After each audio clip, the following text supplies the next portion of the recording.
Welcome to the Aledo Bearcats Coaches Show podcast, a presentation of Rio Country 92.1 Hank FM. Live from Boo Rays of New Orleans and Hudson Oaks, the Aledo Bearcats Coaches Show podcast is brought to you by H5 Sports Barn in Aledo and Hiley Mazda of Fort Worth. And now, with head coach Robby Jones, here's the voice of the Bearcats, Kevin Lonnquist. Beard to throw. Time. Now a little bit of pressure. Has to step up, and now will run. Now he'll shovel it to Ray Guillory, who catches it at the 20, 15, running away from a defender with room to run. He has a foot race to the end zone, and he will make it. Touchdown, Aledo Bearcats. Just like they drew it up. We welcome you to the Aledo Coaches Show podcast here. I'm Kevin Lonnquist, coming to you from Boo Rays of New Orleans in Hudson Oaks. Don't forget their other locations in Crowley and Lake Worth. They're celebrating their 20th anniversary this year. And don't forget, this podcast will be running throughout the 2024-2025 athletic and academic calendar. A reminder to you that next week there will be no podcast because the Bearcats will be enjoying their bye of the 2024 season.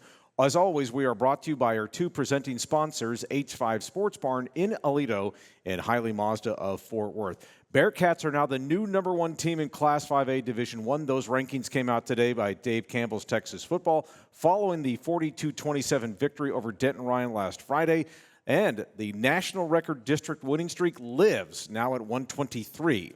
Aledo travels to Hood County to face Granbury this coming Friday. Pre-game show is at 6:30. The kickoff is at 7 o'clock. And the Bearcats will clinch a playoff spot with a win for the 29th consecutive season. So we got streaks running all over the place with this program. First segment, of course, will be joined by a very pleased Aledo head coach Robby Jones. And then we will have two segments following Coach Jones. We're going to be featuring and talking with all of the defensive tackles for this Aledo Bearcats ball club. We're going to have the two seniors on first. That'll be Talan, Forman, and Jaxson Richter. And then the underclassmen, junior Decker Sanders and sophomore Tymon Meeks. All right, Coach, first of all, congratulations. Tremendous win. I don't think I've ever seen a game that has flipped like that. And I don't even know where you want to start. But I guess maybe if you want to go into this, you couldn't have asked for a better way to script the beginning of the third quarter. You're down 27-14. You get the ball to start. And it was kind of the pivotal series saying we got to get a touchdown here if we want to get the momentum back, and indeed you did. Right, and that was one of the reasons why we deferred. We won the coin toss, deferred to the second half because I always like coming out at halftime with the ball, with the opportunity to go score and either tie up the ball game or get closer or maybe even put a team away. But I thought our offensive staff and defensive staff did a great job of halftime adjustments. Coach Williams, I went in with the offense while he was on the board making the plans as far as what we were going to do the second half, and everything he was saying I was agreeing with that we needed to do. And then Coach McCone and the defensive staff did a great job of coming up with a plan to stop the big plays. That's what was killing us in the first half. We gave up those big plays. If we're not giving up those big plays, then it was a totally different first half. Well, you get the touchdown to start the third quarter, as we mentioned. Then you get the defensive stop. And so just take us through the mood on the sidelines, because now it's a one-score game, and you can feel that momentum actually shift in your favor. It's one thing to score, but then when you get the stop, then that kind of really builds. Right. I think the momentum, kind of shifted right before half when Adrian Fuller took the kickoff for a touchdown. Kind of gave us a little bit of spark going in it, and then the defense made the stop, right before half. And we didn't really have time to do much with the ball once we got it. There were like a 50 seconds, something like that. And we were back way up in our own territory. So we kind of let the clock run out and went in and regrouped. And that's what we talked about. We said, hey, listen, we got a great opportunity right here to go take this kickoff, cut the lead in half. Then the defense is going to step up and make a stop, and then we're going to go take the lead back, and that's exactly what happened. So, the kids, were really pumped up at halftime, ready to go back out and show that we were a better football team than what we showed the first half. And you went 3 for 3 with the ball in the third quarter, technically 3 for 4 because after the Owen Henderson interception, the third quarter came to an end. But probably one of your most impressive drives of the season, if not the most impressive drive, was the 80-plus touchdown scoring possession, which gave you the lead on the 28-27 mark on the Guillory Wildcat 5-yard run. Just what did you see from that drive, just in terms of just execution, mental toughness, things like that? Yeah, just what you said, execution. They executed all the plays the way we wanted to execute them. Ray had a big run, I believe, in that drive. It was a 40-plus yard run to cut basically the field in half for us. And then Caden Finley was making several catches, I believe, in that drive. So, we were getting the ball to our big two, okay, is what the 1-2 punch of Guillory and Finley. And Gavin Beard did a really good job of making sure that the ball was getting in the hands of the people that were going to go make plays.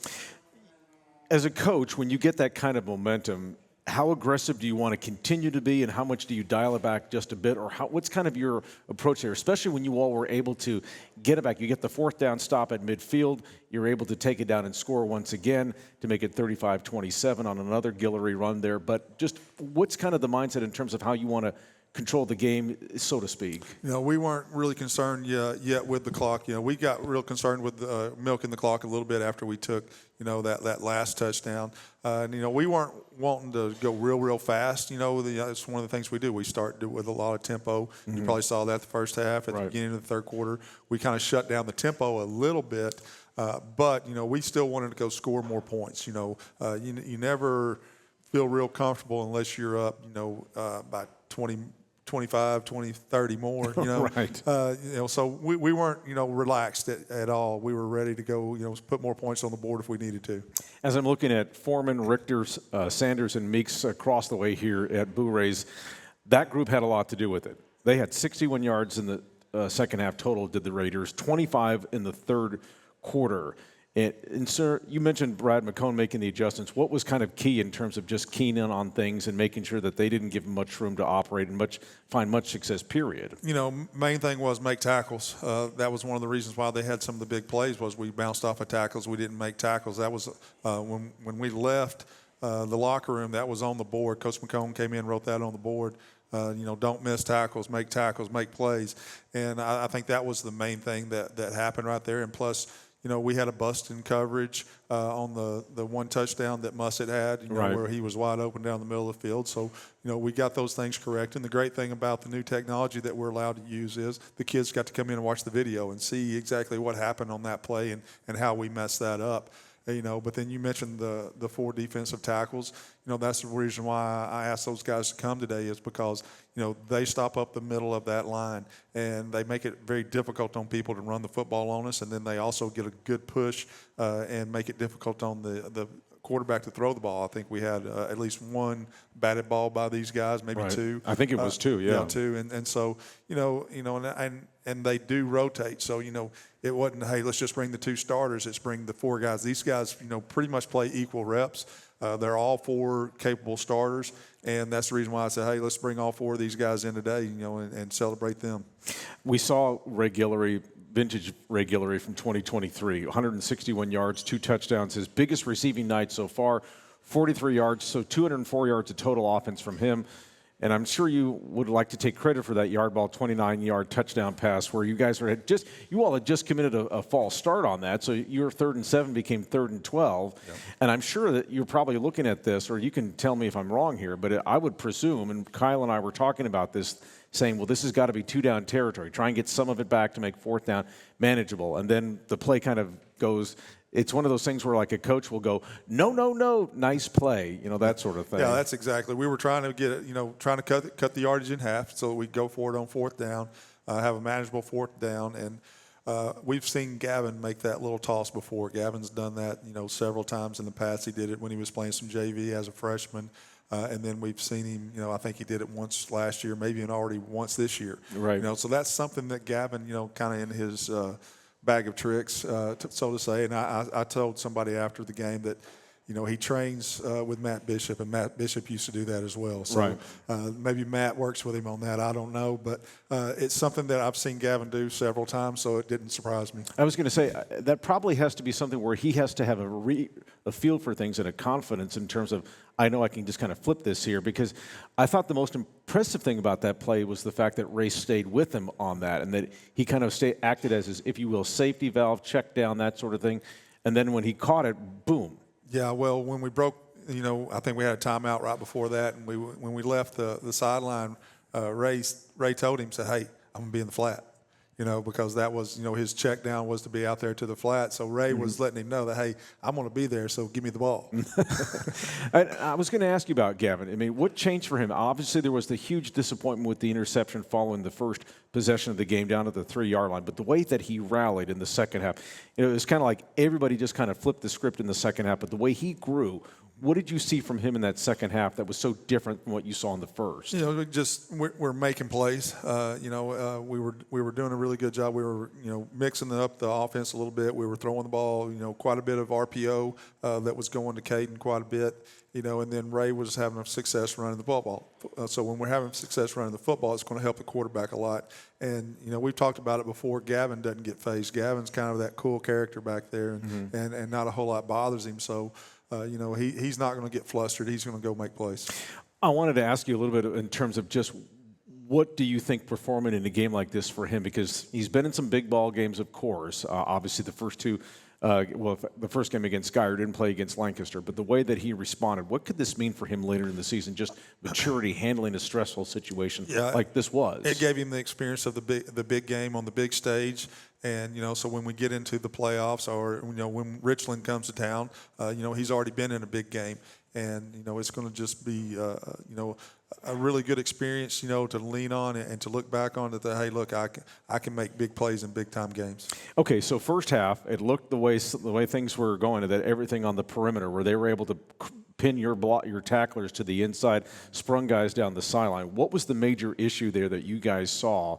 And it caused those plays to unfold like that? The first one when they swung back the running back out of the backfield, it was a good play for what we had called. We had a pressure called, and we were in man coverage, and they kind of went in and picked the guy that was supposed to be on the running back. So that gave them a seam, and they were able to exploit that. And then the little hitch screen out wide that Mussett threw, that was just our cornerback over there kind of got held. But he also wasn't where he was supposed to be. He wasn't supposed to let that ball get outside, and he was a little bit too far inside. And then when he was trying to get back outside, he was grabbed and not allowed to get out there. So,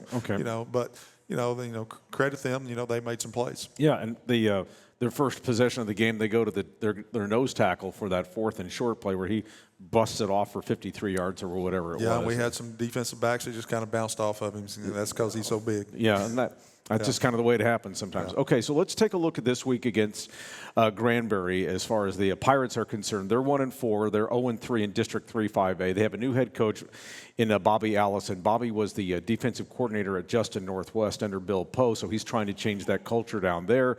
He does have a senior quarterback who can sling it in Hayden Myers, big kid, left-handed throwing quarterback there.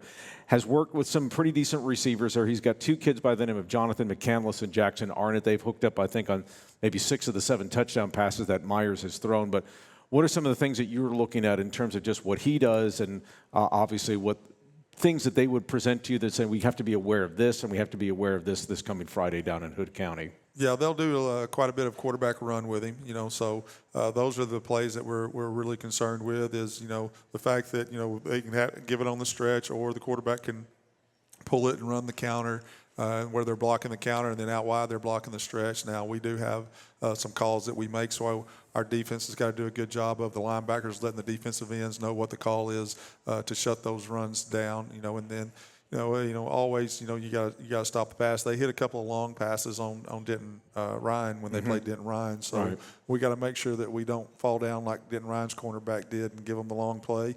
And then, Coach Allison did a really good job last year against us as the defense coordinator at Northwest. We felt like his game plan and the way that the Northwest kids played against us last year was one of the better defensive performances against us. Okay, and obviously his first opportunity to be a head coach, and so he's kind of trying to make things there. I mean, I've had a chance to talk with him several times, especially even when he was under Bill Pope, but this is a great challenge for him because Granbury's been down for so long, and sometimes a coach is going to need a couple of years to kind of get that ship moving in the right direction. Yeah, I mean, it's been a tough place. They've had some, Scotty Pugh was pretty good there for a few years, but Granbury's had some hard times here recently, but he's going to get in there. He's going to do a really good job, and he's going to get that thing kind of turned around. All right. The important thing of handling what just occurred last Friday over at Tim Buchanan Stadium and then preparing for this week here where you guys are going to be prohibitive definitive favorites. What are the things that, as a coaching staff, that you guard against to make sure that your team just doesn't walk into Johnny Perkins Field down there and say, well, we've got this before you've even gone through a pregame stretches, that sort of thing? Well, I brought up the Alabama-Vanderbilt game to them. I said, hey, let's not let Granbury be Vanderbilt this week, okay? We can't do what Alabama did. Alabama had the big win over Georgia and then goes to Vanderbilt and loses a football game. I said, let's not go do that. Let's go work on ourselves. Let's work on being better than we were last week. And that's what we ended the day with today in the weight room was, hey, look, practice today maybe wasn't our best practice. I said, let's flip the script. Let's go tomorrow, and let's make sure we're better tomorrow than we were today.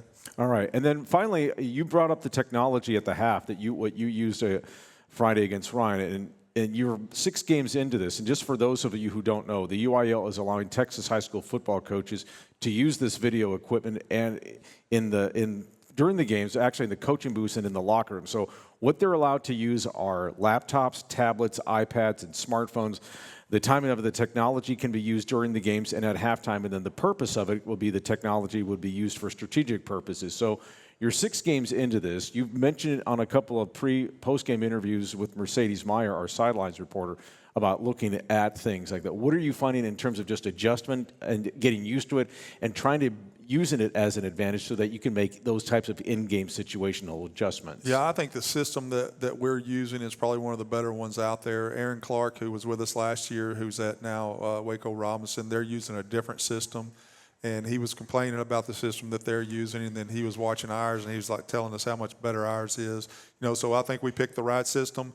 And then we got our middle school coaches that are working in the press box on the system. Our middle school coaches, they video, and then they're also running that system. So they're doing a really good job of being able to get the stuff to the varsity coaches that are in the press box, because the press box is the only place we can watch it during the game.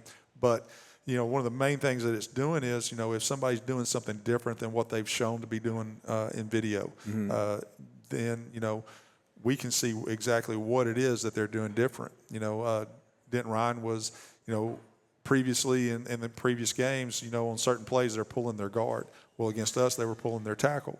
So, that's something where we don't have to, if the coach didn't see it, when it was live, you can go back and look, okay, well, they're pulling their tackle instead of their guard. So, those are some of the things that, we're able to pick up on real quick, and it takes less than a second, because when our filmers stop the film, it's less than a second that our coaches have the video and are able to look at the video in the press box. Now, can the coaches communicate to the coaches on the sideline when they see that? And so, that's the whole point of having the headsets. Right, is so that they can tell us, on the sideline what they're seeing up there, and then we can communicate that with the kids. Okay, all right. One more time, and just getting ready for making sure that your guys are locked in. Do you like the way this team is playing now? Do you feel like they've kind of found their stride a little bit? How do you see that right now? Well, I really like the second half. So if we can play like we did in the second half the rest of the year, I feel pretty good.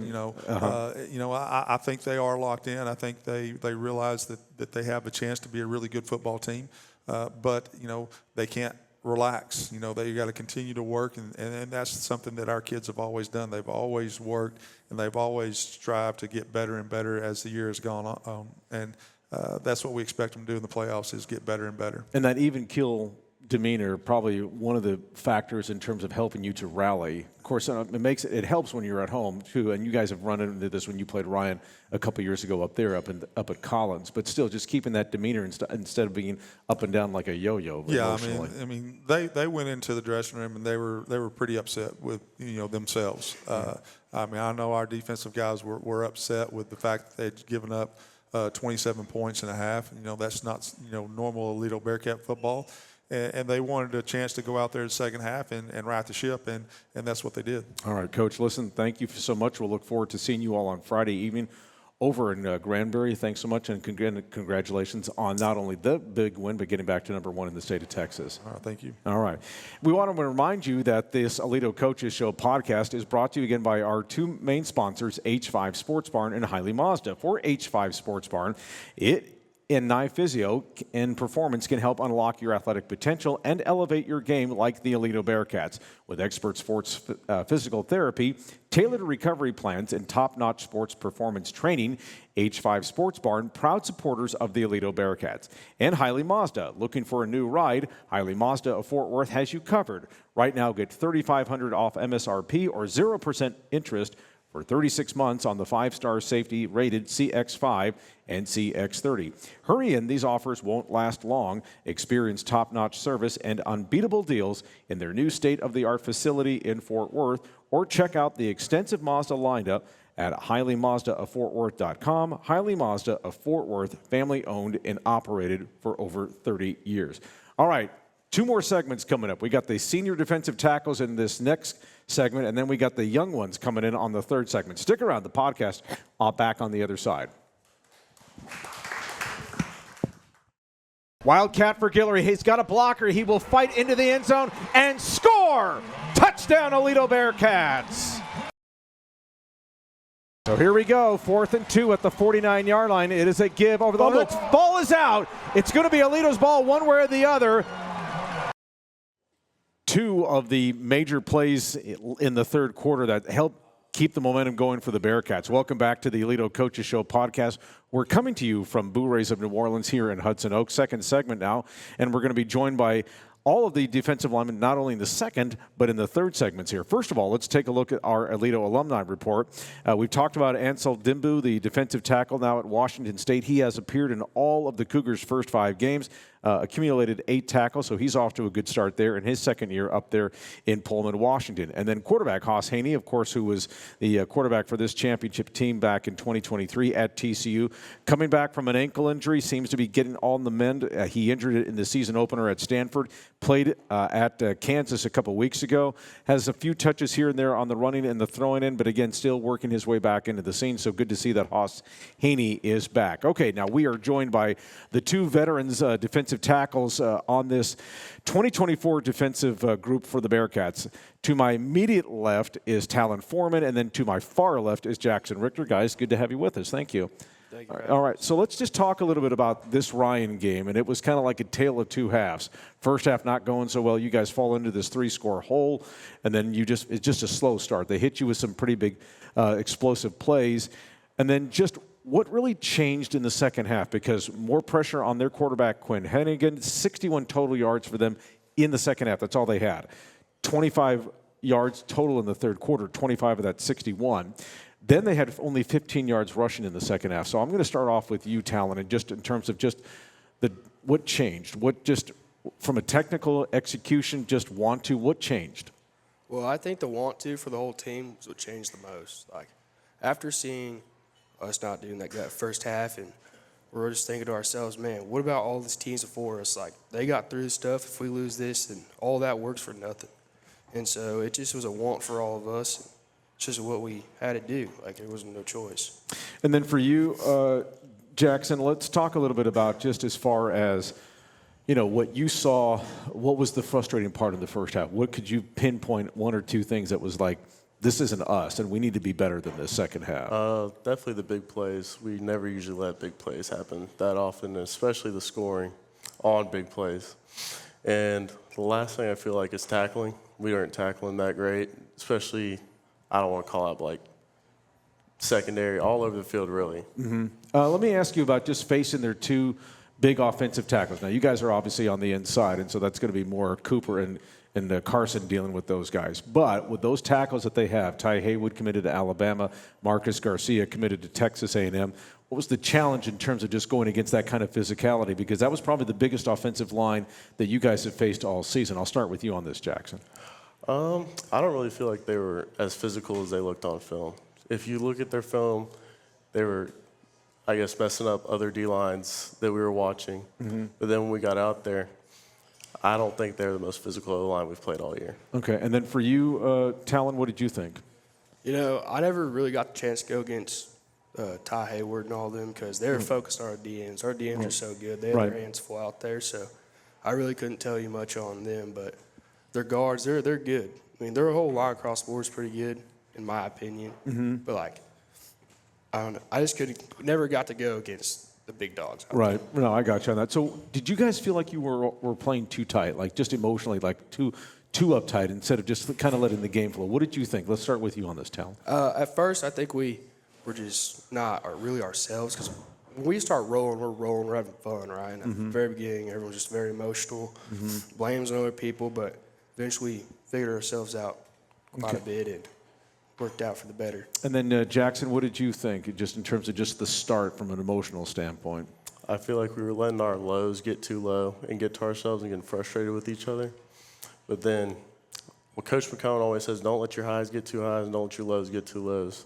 So we had to find that perfect middle where we just rolling on, finally getting in our swing of things. And then just at halftime, you talked about just kind of owning it a little bit more, but anything different, though, just about the way you guys just kind of were more business. You were talking before we even went on the air about how business-like you guys felt like you needed to be at halftime, saying, okay, let's look at this. We need to correct this, and this. What was kind of tell me about just the discussions in the locker room amongst all the defensive tackles. It was just like, we have to get our job done. Like, this isn't an option. Like, I remember walking out of the locker room, and I could hear Denton Ryan's music blaring. They're all blasting tunes out there, but it was complete silence, and it was really strictly focused on what we're doing, what our assignments need to do. And I think that really motivated us more than seeing them and all their happiness, and we just wanted to take that away. And then what did you think on that, Jaxson? I agree with Talan. It was strictly business in the locker room, not very much noise. All the coaches in their positions getting together, focusing on what we need to do to actually get this goal done and start scoring points and stopping them on offense. I think if somebody told you that you would have pitched a shutout in the second half and limited them to less than 65 yards, would you have believed that? Absolutely. Oh, yes, sir. Okay. Okay. All right, so let's talk a little bit about the first four district games. Now, obviously, you all were the prohibitive favorites in the first three games against Brewer, Birdville, as well as Fossil Ridge. But if you think about it, there's 12 quarters that have been played in these first four district games, including Ryan, and the opponents have only scored, 30 points total, and they've scored in only 3 of those 12 quarters. Obviously, Fossil Ridge kicked the field goal the prior week, and then, of course, what Ryan did in the first half against you guys. What does that say in terms of just, what's been the key to that kind of start? Is it just the first half against Ryan notwithstanding, but what's been the key to just kind of at that level? I'll start with you on this, Jaxson. Just know we have to go out there and get our job done. Trying to get to the end goal, obviously, which is winning another state title. We have to make it through district first, and we want to make it to playoffs. So we just know we have to get our job done, keep going, and then make it to playoffs, and then set sail on that journey. Okay, then what about for you, Talan? I completely agree with Jaxson on this. Like, we have a bigger end goal than what most teams would have. And so we know that, getting the rock and kicking the crap out of people and just get rolling, and that's just, you got to be dominant all the way through. All right, so let's talk about this fact that there's been so much mixing and matching amongst all the tackles. You guys can roll essentially 8 different defensive linemen out there, six for sure. But, they could be a combination of you two out there, or it could be you, and it could be Tymon, or it could be you, and it could be Decker out there. So the key of having that is that a communication familiarity thing, knowing assignments. How does that work, game in and game out? I'll start with you on this. It's fully a trust thing. Like, say Tymon comes out, I know that I can trust Decker with his assignments, and Decker comes out, Richter goes in. Like, it's just, you could put any one of us on the field at any time with any person, and it's just, we all click, because that's what we do every day during practice. We mix match, we go, and it's one unit, truly one unit. And 3 safeties this year, which is really kind of uncommon that you see that. Obviously, Carson got credit, I think, for the one against Trayvon.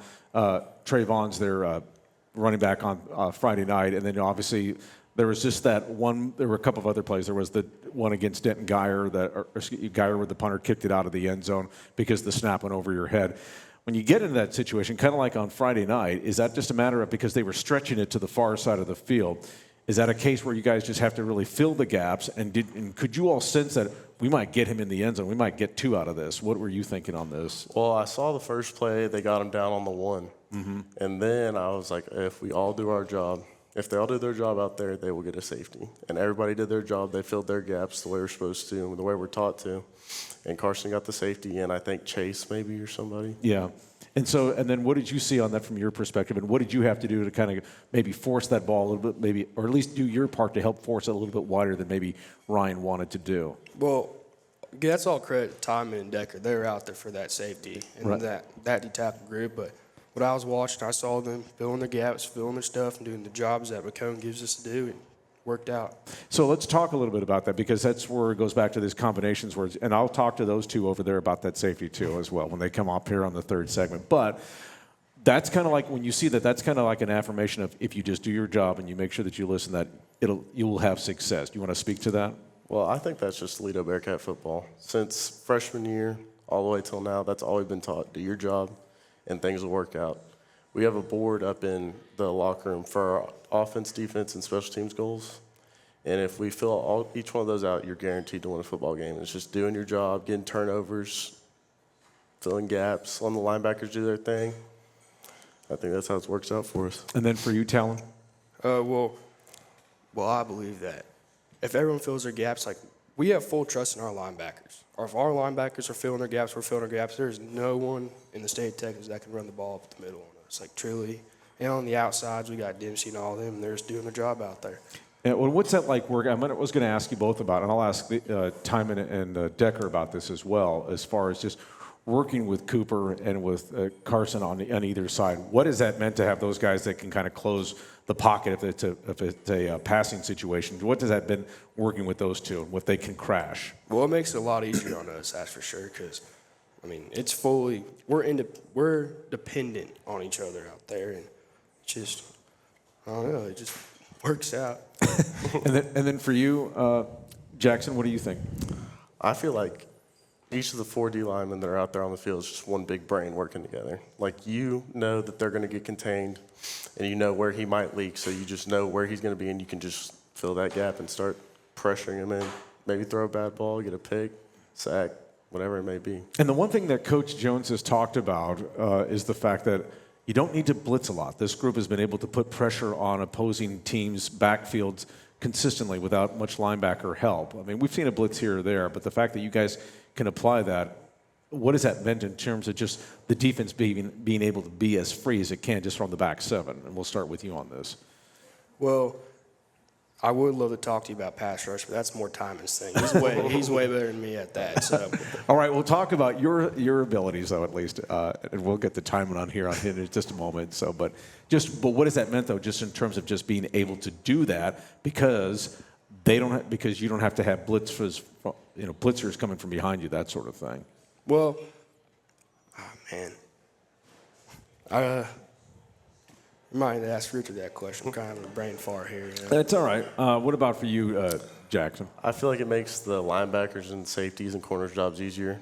Being able to stay on their man, knowing we will get the pressure that we might need, or getting a sack, and giving them, I guess, less stress on their job. Being able to cover the guy all the way there. Okay. That was easy, wasn't it? Yes, sir. That was easy. Okay. All right. This is Talan Forman. That's Jaxson Richter on my far left here. Let's give it up for them. We got two more coming here on this third segment.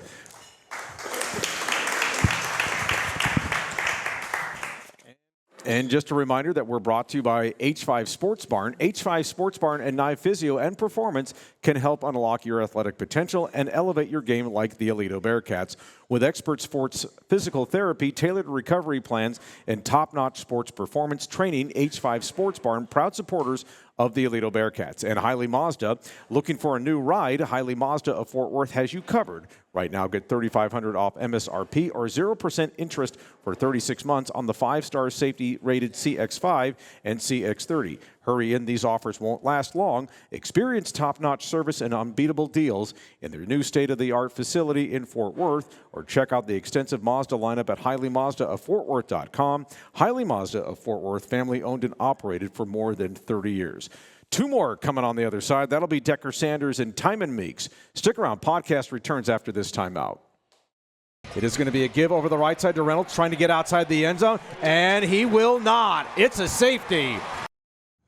We welcome you back to the third segment of the Aledo Coaches Show podcast. I'm Kevin Lonnquist, now joined by the second duo of this elite Aledo defensive tackle group between junior Decker Sanders and sophomore Tymon Meeks. And guys, welcome. Thanks for being with us. Thanks for having us. All right, so let's start off with, well, again, why don't we just go to the play right there, the safety that you guys caused, because you two were out there when that happened there. So I'm going to ask you, Decker, and then Tymon, I'll come to you on this, about as far as just what you guys read on that play there that were able to string that out and get the sack in the end zone on Reynolds. So let's start with you on this, Decker. Yes, sir. I think it was a big play to begin with to put him on the inside the 5, and we were just all hyped up and ready to go, and we weren't going to let him get out, and we wanted that 2 extra points because we really needed it at the time. Sure. What did you see there that was able to kind of push them back so that they couldn't clear the goal line? Just them already being in the position to where we could, if we played smash mouth football, we got them in the backfield and got them in the end zone. Okay, then Tymon, what about you? What did you see on that play that you guys were able to string that out? One of the things I was able to see that helped me is the weight on their hands. It tell me that they was gonna try to run the ball, but that didn't work out as well as they thought it was. Okay, all right. So here we are in this game, and that was a big swing for you guys momentum-wise because you had just had the unfortunate interception there at the end, and so you got 2 points back, so it kind of helped bring it back a little bit. But the first half doesn't go the way you all wanted it to do. You're down at 27-8. At one point, you get the big kickoff return from Adrian Fuller to make it 27-14. So let's just talk about what changed in the second half. Was it just, speaking, similar to what Jaxson and Talan were talking about in terms of just being calm, just talking to each other, going through what you needed to correct? Let's talk a little bit about what that halftime discussion was like there on your part. Let's start with you on this, Decker. I mean, the coaches, they had full confidence in us. They never doubted us. They told us, they're like, y'all have the best first half, but, we get rolling, that ball gets moving, we going. And I think, we love to win football games, but we hate to lose. We hate to lose more. We love to win. So we weren't gonna win, or we weren't gonna lose. Okay, and then Tymon, what about for you? Our mentality changed once we realized that we had a streak to uphold, and our mentality also changed when we realized that we were down and we had to fight back. So. And you guys held them to 61 yards of total offense in the second half, 25 yards in the third quarter, only 15 rushing yards in the second half alone. Was it just a matter of just winning your block, winning the blocks, or just taking those guys out and flooding the A gaps and just making sure there wasn't any room to run there? Was it simple as that? I'll start with you on this time. We had to make sure there wasn't no leakage. We had to play we had to be a more disciplined team in the second half and a better second half overall. Okay, so I'm going to ask you, since you were given credit by Talan about your pass rushing ability here, I want to ask you just about what's key on this, because we have seen you bat a couple of passes down this year, but what's been kind of the key for you in terms of just your pass rushing and what that's meant in terms of just the overall scope of this Aledo pass rush? Studying film, if you know your opponent, you'll know what they're going to do at all times, and just knowing what you're going up against, if you're getting a heavy hand or a light hand, if he's going to pull, whatever is going to come to you, got to know. You got to study film. Okay, so for people who don't know, explain the difference between a heavy hand and a light hand, how it's positioned, and when you can kind of tell if that's pass run. So tell everybody what that means. When the O-lineman's hand is all his weight is mostly on his hand, and when his hand is kind of light off, so that's when it's going to be passed. Okay, and then for you, Decker, just talk about the pass rushing where you've been able to. Just the four of you, though, but you individually, what that's been in terms of just being able to push the pocket and just kind of get a quarterback off his feet a little bit. Yes, sir. Just to get that quarterback to hurry up and throw it off his back foot or make a bad throw or even just get a hand up to the strap to him will help the guys on the edge covering tremendously to make a bad throw or something bad to happen, and just for him to hurry the throw, he has pressure. What was the challenge like of getting ready for this game against Ryan? This is going to be the best offensive line that you guys are going to see more than likely for the entire regular season. We'll see what the postseason brings on that. But what was it like getting ready for them? And then what was it like actually going through the game from opening snap to final whistle? We'll start with you on this, Decker. I think just it started off Saturday at film prior to the game. Just Coach talked to us. We got to have laser focus all week. I felt in practice we had less messing around. In practice we cut it down pretty much none. We were just focusing on the big game. So we had that win streak on the line. Okay. And then for you, Tymon? For me, I felt like it started 2 weeks prior because we weren't focused on the team that we had for that week. we're preparing for Denton Ryan because we know we had a tough opponent that week. So I think it just started earlier and not soon as that week came.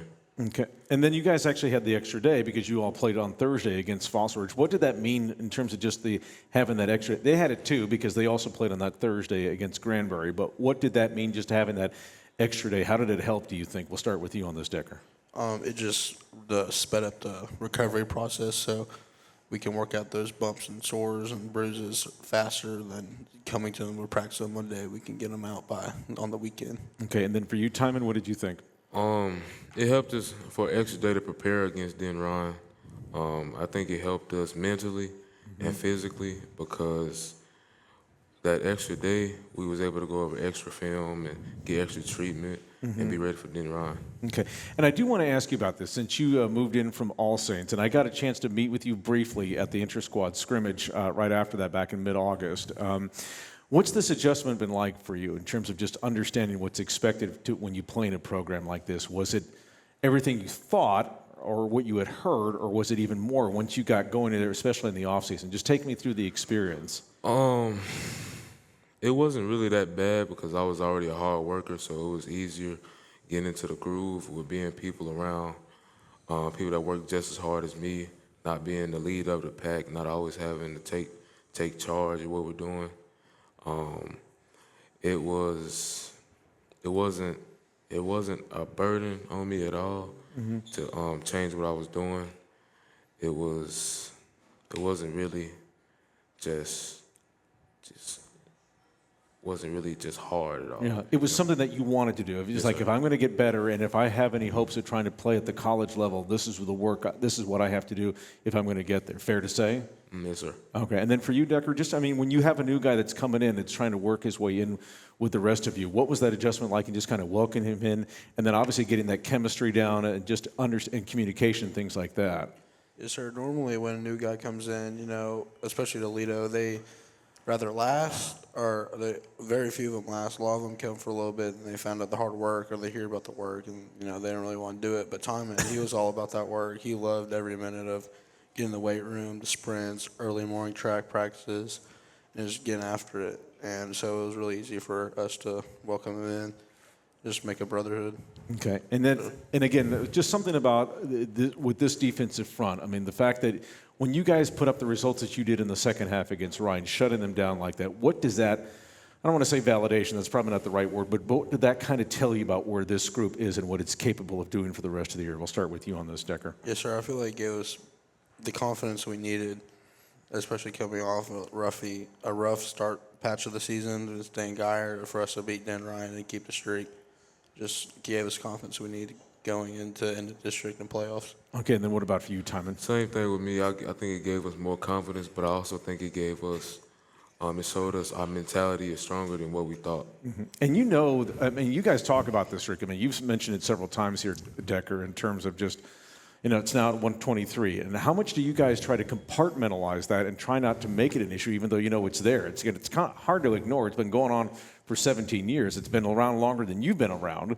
Because he's a sophomore, and it's been around just as long as he has because he's a junior, and so that kind of shows you the perspective of it. But I'll start with you on this, Decker, because you've been around this for a lot longer than Tymon has. But what's it been like, just kind of understanding just what it means to be knowing that this streak is out there and you have to play with it, and everyone that you go against wants to try and knock you off on that, especially last week against Ryan. Yes, sir. It's just a straight. You gotta keep it going because you don't want to be the team to let it down. More than anything, you want to have your name on, the team that lost the streak because all the hard work, all the years prior that's gone into it. Okay, and then for you, Tymon, since you walked into this streak, and just talk about what that was like, saying, "Oh man, they've won 109." There was 119 before you got when you got started, so now it's at 123. So you've been a part of only 4 of them. So you got some work to do to catch up to earn some keep on that. But anyway, just understanding what that streak was like. What did you know about it? What was told to you about it? And how have you kind of played with it, knowing what it's all about from a national perspective and teams trying to knock Aledo off, that sort of thing?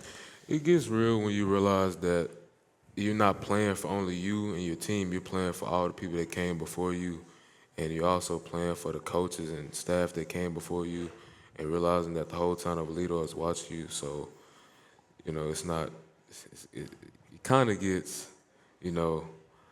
like just not too much, but it is a lot to know that you got all those people looking at you. Right, and so it's all part of it. I mean, it's not only that streak, but then of course there was the long winning streak that unfortunately ended against Denton Guyer in the opener. But and again now there's this opportunity to make the playoffs. This would be the 29th consecutive year that Aledo has made it, and so when you think about that, what does that mean to you guys to be if things go the way they should against Granbury on Friday? But what does that mean to at least keep that streak going too? Because it'll be 29 consecutive seasons, as I mentioned, Decker. I mean, same thing, keeping the district win streak. All the prior work and, blood, sweat, and tears have gone into it. You want to keep it up. You don't want to be the team to let it down. And then for you, Tymon, since this is new for you, I mean, and you came from a pretty good program too in All Saints. They've had their share of success too. But what does it mean now that you understand all the history with this and being a part of it and trying to contribute to it like you can? It means a lot to me because I realize that I have something to work harder at every day that I go out and practice. All right. Guys, what do we think for the rest of the year? What's going to be important for this team? If they're going to be making a deep run into December, and we all know what deep Decembers look like around here in eastern Parker County, but what's it going to take for this group to try and hopefully have a chance to get back and play at least, I'm going to just say deep into December? What's it going to take for this group? It's going to take, we need to have confidence in ourselves and our brothers who are left and right and just work as a team, defense and offense and special teams. It's going to take everything to do it. Yeah. And then for you, Tymon? It's going to make sure we impose our will on teams and leave no doubt and come in and prepare every day. All right. So this is Decker Sanders to my immediate left. This is Tymon Meeks to my immediate, or my far left, rather. Folks, give it up for these other two defensive tackles here. And don't forget that the Bearcats will be on the road this coming Friday on Hank FM 92.1. They will be taking on the Granbury Pirates, where they will be trying to extend their winning streak to 124. Remember, they're the number one team in the state of Texas in Class 5A, thanks to their 42-27 victory over Denton Ryan last Friday. The pregame show will start at 6:30 with Kyle Hicks, yours truly, Mercedes Meyer, and the Deacon here on the pregame show, and then the kickoff is at 7 o'clock down at Johnny Perkins Field over in Hood County. And this final reminder that there will be no podcast next week, which will be October the 14th, as Aledo will be enjoying its bye. But we will be back in 2 weeks on October 21st as the Bearcats will come back from their bye and they will start preparing for the Richland Royals. So for everyone who's been a part of this here, I'm Kevin Lonnquist. Thank you for joining us here for the Aledo Coaches Show podcast. We'll see you in 2 weeks. Good night, everybody. Thanks for listening to the Aledo Coaches Show podcast, brought to you by H5 Sports Barn in Aledo and Hiley Mazda of Fort Worth, with Bearcats head coach Robby Jones and the voice of the Bearcats, Kevin Lonnquist. Please like and subscribe to this podcast and tell a friend. You're also welcome to join us every Monday night at 7 from Blue Rays of New Orleans in Hudson Oaks. And then listen to every Aledo Bearcats game, home and away, live on Real Country 92.1 Hank FM, on the free 92.1 Hank FM app, or online at 921hankfm.com.